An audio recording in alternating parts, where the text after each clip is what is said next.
बिथांखौ जे फाफि वार्डनि एन्सारखौ नों माब्ला होनो ना मिथिगौना सोनेश्वर पेटला जितु माने एक्स बिएलटि वेलफेयार ससाइटिनि गोसो गोरबोनि अननायखौ जासिहरबाय। थांनाय साननैसो सिगां जोंनि उदालगुरि डिस्ट्रिक्टनि एक्स बिएलटि वेलफेयार ससाइटिनि आफादगिरि बिथां सनेश्वर बसुमतारिया आंनि सायाव बा जोंनि लोगोफोरनि सायाव माखासे एलिगेसन लाबोनायनि एगेन्स्टआव जों माखासे खेंफोरथि होनो नागिरदों जे बिथाङा ओरैबायदि भाषा माने ओरैबायदि शब्द बाहायदों दाखालि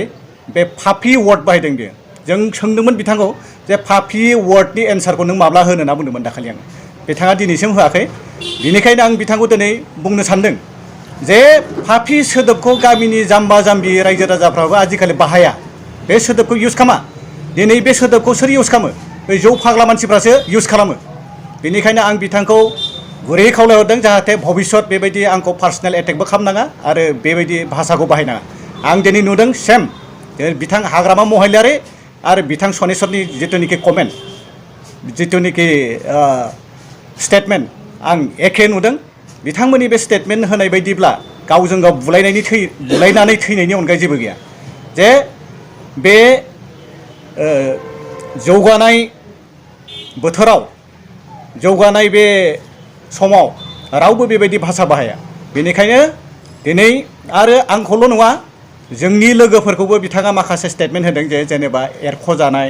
बा गाज्रि बिदिनो माबा माबि बे आफादाव दाय मावनानै माबादों बा आफादनि नाम लानाङा एक्स बिएलटिनि नाम दाला होनना बुंदों। बेनिखायनो आं बिथांखौ बुंदों जे बिथाङा जोंनि आइ कार्डखौ आइजिपिनाव थांनानै दानना फैथों। बियो दाननानै सार्टिफिकेट लिरना लाबोथों जे नोंसोरो एक्स बिएलटि नंला दिनैनिफ्राय जे दिनै नोंथांमोना आं सार्टिफिकेट लिरना लाबोबाय बे खामानिखौ मावथों बियो। आरो जोंखौ बुंदों एरख'जानाय। जोंखौ माब्ला एरख'खो? मा टाइमाव एरख'दोंमोन? मा सममोन? बिनि क्लियारिफिकेसनखौ होनांगौ बिथाङा। आरो माखासे मानसि जोंनि सानैसो मानसिखौ बियो बुंदों बे राजेनखौ माबा आं मोजां गोसोआव गैला बिथांखौ बाङालि हिन्जाव लानायनि ना मानायनिबा माने ना बुंदों बियो। खिन्थु प्रथम बिथाङा जे सासपेन्ड जादोंमोन जोंनि बे उदालगुरि डिस्ट्रिक्टआव बे समाव आफादा जेब्ला दंमोन बेयाव उदालगुरि डिस्ट्रिक्ट नङामोन दरं डिस्ट्रिक्टमोन। दरं डिस्ट्रिक्टआव बिथाङा नारि केलेंकारियाव बिथाङानो प्रथम एरख'जानाय। आरो बिथाङा जे आंखौ पार्सनेल एटेक खालामदों बेहा जेबो आंखौ पार्सनेल एटेक खालामनायनि अधिकार गैया। आंहा जेबो दाय गैया। आंखौ बुंदों बे बिहावनि हायाव थादों आरो बिहावनि हायाव आं मियादि हायावसो दं बिथांनि हायावथ' आं गैया। बेनिखायनो ओरैबायदि जघन्य भाषा बाहायदों आरो ओरैबायदि लाइनजों लांदों बिथाङा जे गावसो ओरैबायदि दाय दं बेहा। सिगाङाव बे माइरंनि केसाव बिस्रा बिगुमै महेश एमएलए आरो दायो प्रेजेन्ट एमएलए आरो बिथां माइरं बिसोरो माबा खालामदों माइरंखौ बिसोरो साइड खालामनानै माने सिखाव बायदियै माइरं फानखोमादों। बे माइरं फानखोमानायनि एगेन्स्टआव मेजिस्ट्रेटआ बिसोरखौ केस होनानै लकआपआव सोना दोनदों। 12 घन्टानि उनाव जों फैनायनि उनावसो बिथांमोनखौ हगारदों। होमबा बिथाङा जे आंखौ पार्सनेल एटेक खालामनायनि जेबो अधिकार गैया। आं आरो माखासे बुंनो खोथा दङ जेनेबा जोंनि लोगोफ्रा बे स्टेटमेन्टखौ होगोन। आं दिनै बिथां माबाखौ दिनै बिथाङा अरिजिनेल जोंनि एक्स बिएलटि बिथांनि चेकनि फैसाखौ 2 नम्बर खालामनानै क'क्राझार स्टेट बेंकआव डुप्लिकेट साइन होनानै बिथांनि फैसाखौ बख'दों सुनिल ब्रह्म आंनि खाथियाव दं। बिथाङा बुंगोन दिनै बुंगोन दे। सनेश्वर आदाया आंनि फैसाखौ जादों। फैसाया जायो 50,000मोन। बेयो सोबखानाय खानायखौनो आं बख'ना जादों आरो सनेश्वर आदाया। आंनि आं दुखु मोनदों जे आं गैयि मानसि गथ' गथाय दं आंहा। बे 50,000 थाखाखौ मोनोमोनबा आं बहुद रेहाय जागौमोन। बिथाङा बेबायदि खालामदों आरो बियो दामावदोंमोन आरो 50,000 मास मा समाव बे सानदों बिसोर गभमेन्टनिफ्राय मोननाय फैसा गभमेन्टआ होनाय फैसाखौ थारमाने नोंथांनि मुङाव मुंसाया सोरनिमोन? मुङा आंनि एकाउन्टआ सोरनिमोन? आंनि एकाउन्टस नङा माने कारेन्ट चेक होदोंमोन राननाय नालाय चेक फैसा खबर मोनदोंना मोनाखै बे फैसा दिहुननाय समाव? जों मोनाखै आं न'आव थाबाय थायो। आं गैयि मानसि हाजिरा मावो जाग्रा मा हाजिरा गैयि मावो बे रोखोम माने जाम्बा मानसि आं बेखौ रोङामोन नालाय फात्ता मोनासै आरो उनाव खबर मोनबाय बेबायदि दिहुनखांनानै फैसाखौ होफैयाखै दिनैसिम गैया। नोंथाङा मा फोरमायनो सानो बिनि सायाव जिहेतु नोंथांनि रांखौ दिहुनना जाबाय बिनि सायाव मा बुंनो सानो? माने बिदि मावनाङामोन आरो बे जि जाबाय जानाया जाबायानोसै दा बहा होबावनो बे आंनो थ' बे होखायानोसै आरो बोसोर बिदि दा मावथों आरो माखासे गोबां बेबायदिनो एक्स ग्रेसिया जोंनि जेनेबा न'खरफ्राव थैजानाय माखासे मुंख्लं जालांबाय जोंनि गेजेराव बेफोरनि फैसाखौबो बिथाङा बख'नानै जाबावो बिदिनो गोबां दिनै माखासे जेल जानाय माखासे मुंख्लं जालांनाय बेफोरनि नामाव चेक जादोंमोन गेजेर चेक हरदोंमोन बिटिसिनिफ्राय इसु जादोंमोन बे चेकआ बिथाङा बेफोर फैसाखौबो गेजेर बख'ना जादों दिनै मानसिफोरखौ आलाय आथानि खालामदों थांलाय फैलाय आरो बिथाङा मोनसे खोथा बुंदों दाखालि मोनसे स्टेटमेन्ट होदों दे जे हाग्रामा महिलारिया माने रिहेबिलिटेसन होगोन बा माबा मोनसे होगोन होननानै बिटिसिआव माबा बिएलटिआव लिंना लाबोआखै बे खोथाखौ बुंदों दै आं नंगौ थिगानो दं जे हाग्रामा महिलारि बिथाङा जोंनो रिहेबिलिटेसन होगोन मा होगोन होननानै लिंना लाबाय थिगानो दं खिन्थु इलेक्सन फैबा जोंनि सादा सिदा बे एक्स बिएलटि वार्कारफोरखौ मा खालामो एकाउन्ट्स बियो ओमफ्राय आइ कार्डखौ जेरेक्स बियो बिथांमोना हाजिरा मावनानै जायो बेस्रा गोजानाव थायो जेब्ला 17 बोसोर एमपि इलेक्सन फैयो एमसिएलए इलेक्सन फैयो बेनिफ्राय एमएलए इलेक्सन फैयो बै समफोराव बिथांमोना मा खालामनो हायो जोङो रिहेबिलिटेसना मोनसिगोन होननानै बुङो बेनिफ्राय नोंथांमोननि एकाउन्ट्सखौ जेरेक्स लाबो आरो आइ कार्डखौ जेरेक्स लाबो होनना बुङो बिराद हाहाकार जानानै जोंनि मानसिफ्रा होफैगासिनो दं खिन्थु दिनैसिम थाइसेबो फैसा होनो हायाखै होमबा बिथाङा बै सोदोबखौ बोरै बाहायनो हाखो बियो जे हाग्रामा महिलारिया जे माने रिहेबिलिटेसन होगोन बा माबा मोनसे होगोन होननानै बिएलटिआव जइन खालामाखै होनना बुंदोंमोन खिन्थु दिनैबो जों बुंनो हायो जे हाग्रामा महिलारिखौ कौटिक कारापसन खालामदों बिथांखौबो जों कौटिक कारापसन खालामथों होननानै जों बिएलटिआव जगदान होआखैमोन बेखौ जों दिनै स्पष्ट भाबै बुङो आरो एक्स बिएलटिनि जानानै उदालगुरि डिस्ट्रिक्टआ मोनसे बुंदों आंनि सोदोबखौ बियो नट खालामनानै बुंदों बियो बिथाङा बुंदों जे प्रमद बर'खौ अनिल मोसाहारिया डायनामिक होनना बुंदों बेवहाय आंहा मा जायाखै आङो दिनै प्रमद बर' सारा मोजां खामानि मावनायखाय बिथाङा डायनामिक होननानै आं बुंदों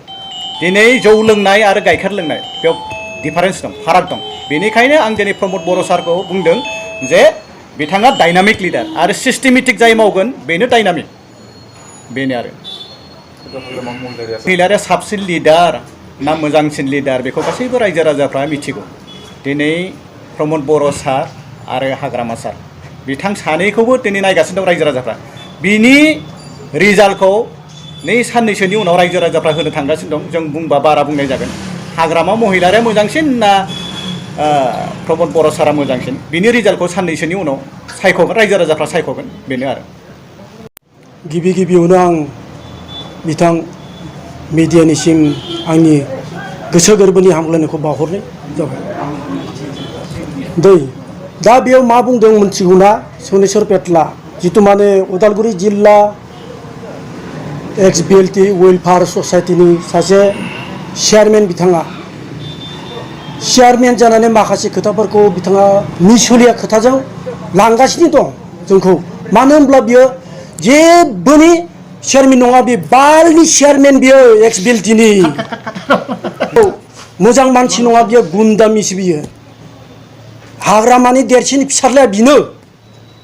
मोसौ जानाया मोजां मानसि सभाब नङा बियो दिनै जोंखौ 16-17 बोसोर फज'नानै दोनबाय बहाथो जों मा मोनखो जों मा मोनजाखो आरो जों इउपिपिएलआव जइन जानायनि खोथाखौ बिथाङा मानो गाज्रि मोननांगौ जाखो बे जोंनि गोसोनि बाथ्रा गासैयाबो सारा इण्डियाआवनो लिबार्टि दोङो मोनथाय दोङो बेफोरखौ बिथाङा बुंनो गोनां खुनु खोथा गैया जितु माने बिपिएफआव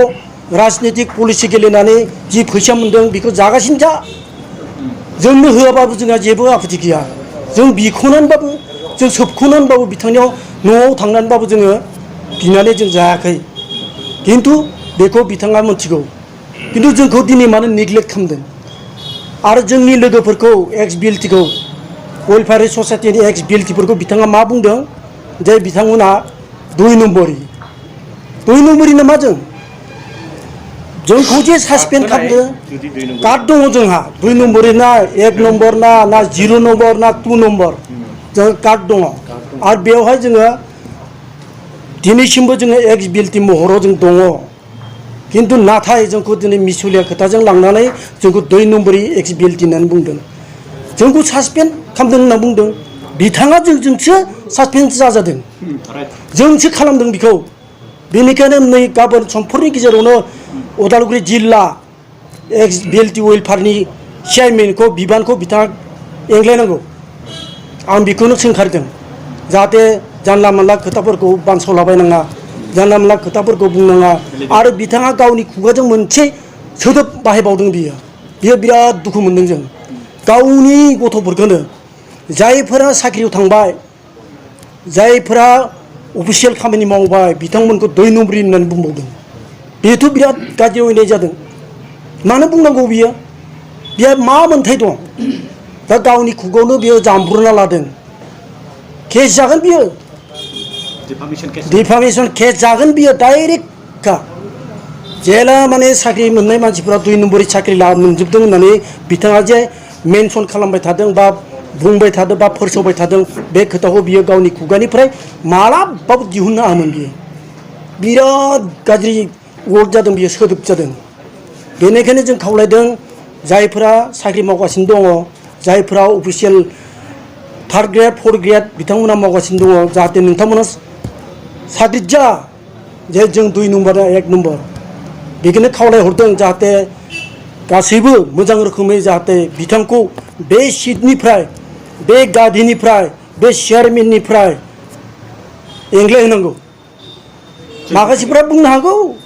खिन्थु जों मानिया जोंनिफ्राय बियो सासपेनसन जाबाय बियो जों बेजों लोब्बा गैला जोंखौ दानायसै नै मोनसे खोथाखौ आं दा गोसोखांदों बेखौबो बुंनो नाजागोन आङो नै जोंनि एक्स बिएलटि वेलफेयारनि ससाइटिनि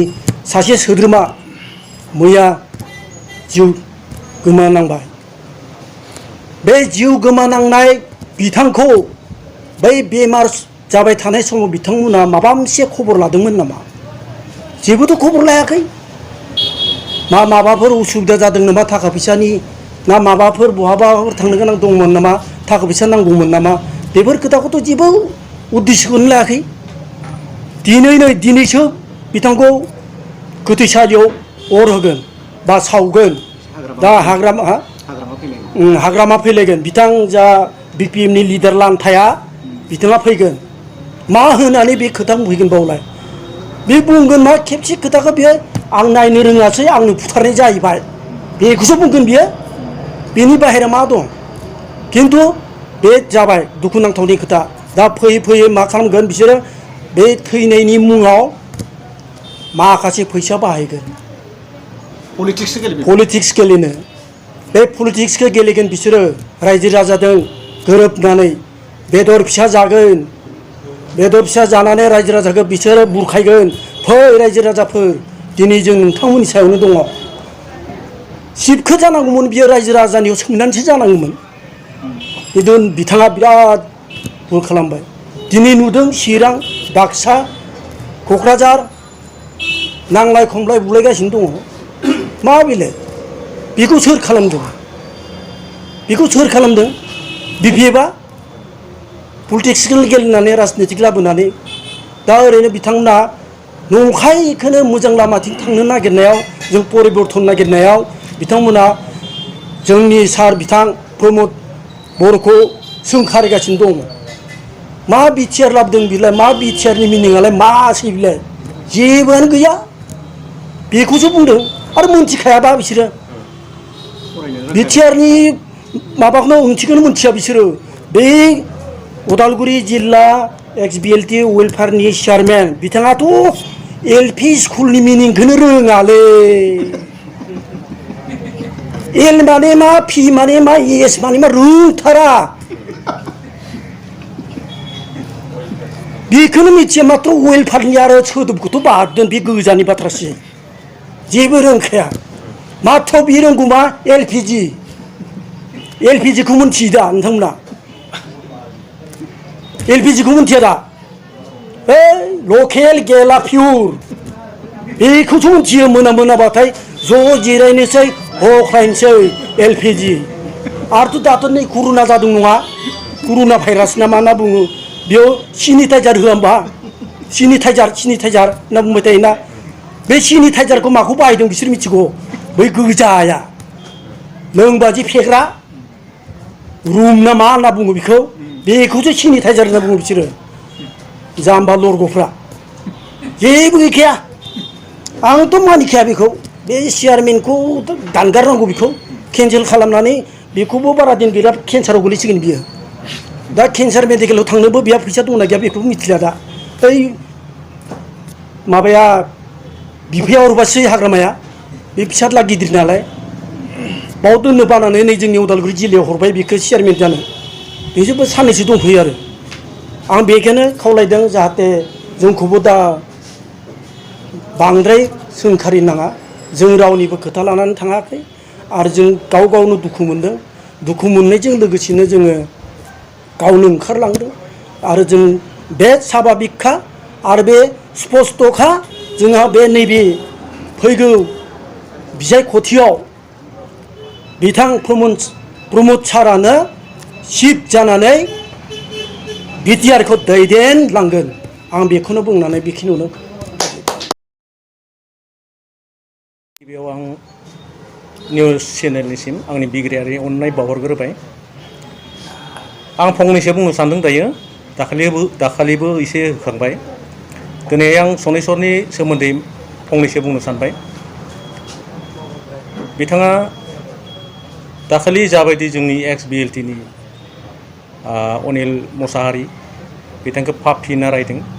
बहाय जोंबो इनभल्भ जायो ओमफ्राय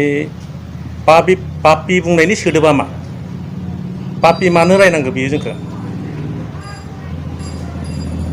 गाव पापि नंगौना नङा सासे बिग्रायारि लोगोखौ बेबायदि पापि होननानै रावजों बिबायदि रायनो मोना खारन बिग्रायारिया माब्लाबा पापिबो मावनो गोनां जायो बे थार खिन्थु जों बिदि पापि खामानि मावाखै जोंनि आइडिय'लजिया मोजां औरबन्तीनि आइडिय'लजियानो जिखुनु संगठननि आइडिय'लजिया मोजां जोंनि मावनाया गाज्रि जानो हागौ खिन्थु आइडिय'लजिया जोंनि मोजां खारन जों बबेबा समाव सोरखौबा गावनोबो गोनां जायो बहाबा बमबो बेरनो गोनां जायो बहाबा किडनेपिंबो खालामनो गोनां जायो बहाबा जों बायदि बायदि मावनो गोनां जायो सरकारखौ माबा होनो थाखाय खोनासंहोनो थाखाय बिथाङा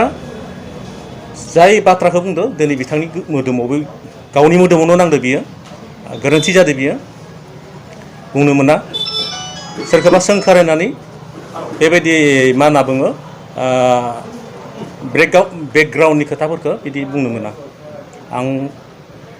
सनेस्वर बसुमतारी बिथांखौ बेखौनो बुंनो सानो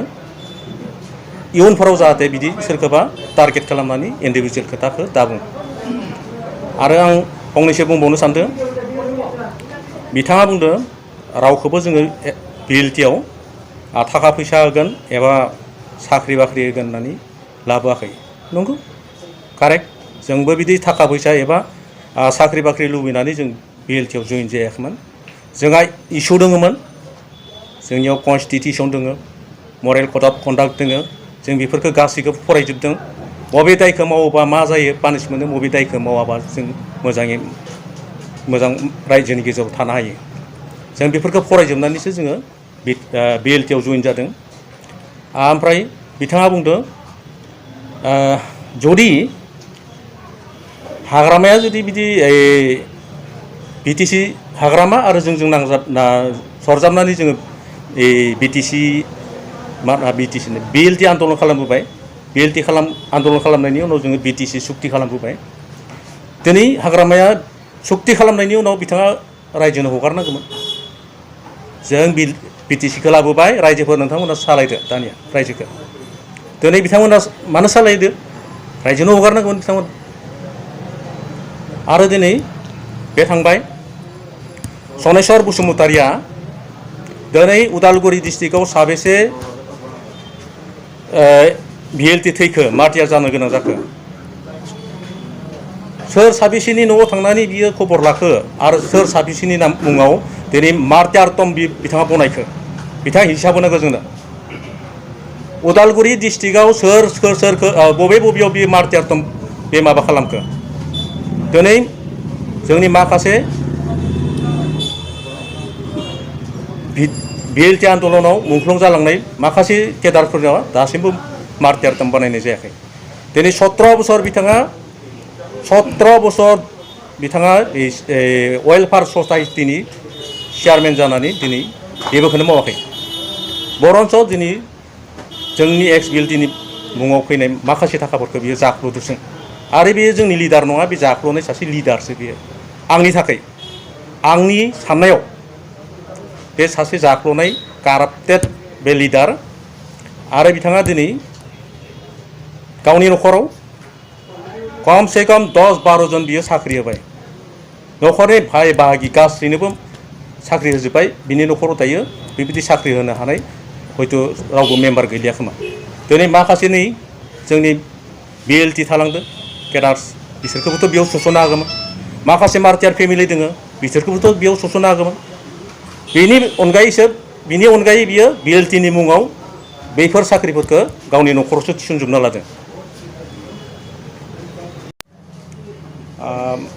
सानसे समाव मा खालामदोंमोन जोंखौ 2019आव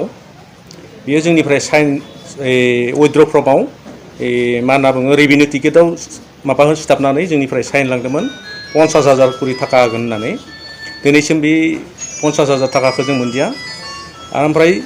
जोंनि गथ' गथाय फिसाफोरा सानदोंमोन हिन्जावफोरा माबा मोनसे 50,000 मोनबा माबा मोनसे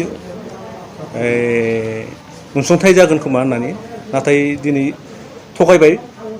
दुखु मोनदों जोंनि बेसेबांसो नेमोन बेयो मथा मथि 64 एक्स बिएलटि उदालगुरि डिस्ट्रिक्टनिफ्राय दिहुनना बियो जाजोब्बाय आरो अनेक बिदिनो जोंनि मुङाव बहुत थाखा फैयो गासै थाखाखौ बिथाङानो गासै जाजोबदो मार्टियारफोरनिखौबोथ' बिथाङा बेबायदि माबा खालामाखै दिनैसिम जायखौ मोजां मोनदों बिनो होदो जायखौ गाज्रि मोनो बिखौ गालांदो बिदिनो आरो मार्टियार फार्स्टिं आं दै बुंलांबाय मार्टियार टमखौथ' बानायखादिया बेयाव 17 बोसोराव बहुत माखासे जोंनि केडार थैलांनाय दोङो अन्तत बै मेम'रिखौ जों लाखिनो थाखाय बे मार्टियार टमखौ नांथारगौमोन दिनैसिम गैया 17 बोसोराव बे जेबो खबरखौनो लादिया दिनैसिम दिनैयाव लासै बिथाङा नोंथांमोननि बा नोंथांमोननि केडारनि जि रां दिहुननानै जाबाय नोंथांमोना बिनि सायाव मा एक्सन लागोन नैबे समाव एक्सनखौ माने बेनो जों दा मिडियानि गेजेरजों फोरमायदों रायजो राजाया बुजि मोनथों खोनाथों सोर मोजां सोर गाज्रि सोर पापि सोर गोथार दिनै रायजो राजाया सायख'गोन खारन जोङो बहुत खस्थ' खालामबोनाय बहुत हाग्रा बंग्रा अखा बांखाजों थाबोनानै जों खस्थ' खालामनानै जि बिटिसि सुक्ति खालामदोंमोन बे बिटिसि सुक्ति खालामनायाव जि मोनसे अनसुंथाइ मोनगोन जों सानदोंमोन नाथाय बिथाङा दिनै जोंखौ थगायनानै गासैखौबो जाख्ल'जोब्बाय